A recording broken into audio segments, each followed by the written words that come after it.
Before we begin this video, I recommend that you visit google.com and search for dinardata.com. This website is a great resource for the latest updates on Dinar Guru news, all conveniently located on one page. For more information, I encourage you to visit the site. Wow! August news from Iraq is explosive. We now see many changes to the banking system and currency auctions. This, as I am told, is from the pressure of the Feds and the US Treasury.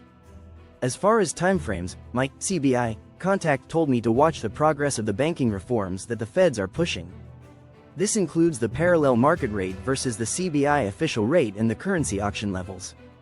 There's no rate exchange out there that's even above $3.50, nowhere out there, not even the Kuwait dinar.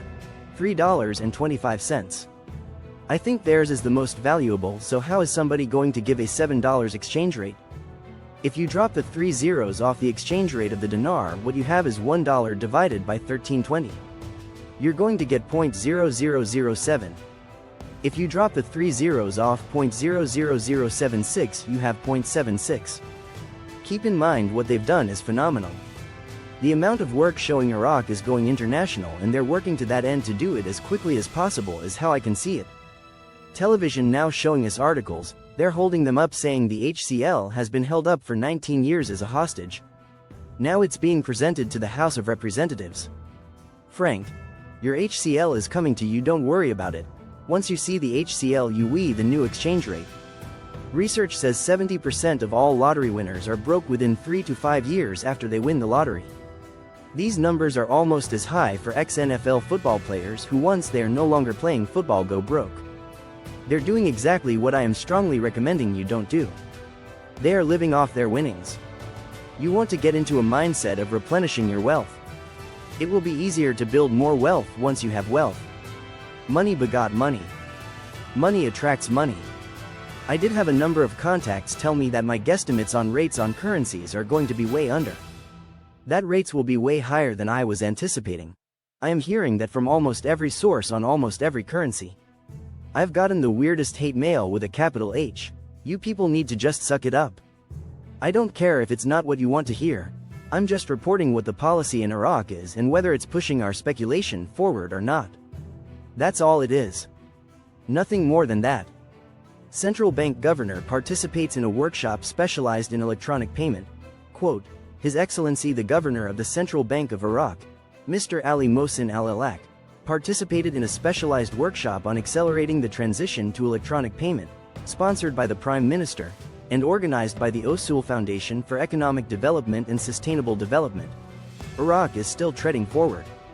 I'm curious to hear the news about what's going on with Alak and what they find out, because what they're reporting is not all peaches and cream. But apparently he is still there working, so it can't be all that bad emo. The financial advisor to the Prime Minister, Mazhar Mohammad Saleh, revealed the size of Iraq's internal and external debts.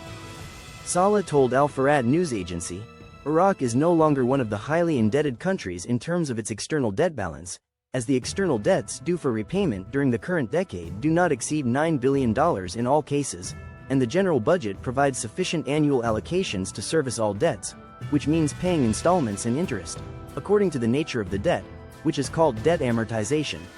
He added, accordingly, Iraq has not recorded any default in paying its external debt obligations over the past 20 years, as repayment mechanisms are carried out in accordance with strict financial and banking rules that are highly coordinated between the Ministry of Finance and the Central Bank of Iraq, which has shown sustainable stability in creditworthiness indicators with international rating agencies, since the adoption of the first credit rating for Iraq in 2016 until the present time. Saleh continued, as for the internal debt, which amounts to nearly 78 trillion dinars or about $60 billion, it is a debt existing within the government financial and banking system, exclusively, at a rate of 96%, and most of that debt was issued with debt instruments represented by government bonds of various terms and treasury transfers with a term of 1 year, all of which carry an interest rate not exceeding 3% annually. With the exception of the recent issues of achievement bonds or others, in which the interest rate rises between 6.5 and 8.5% annually.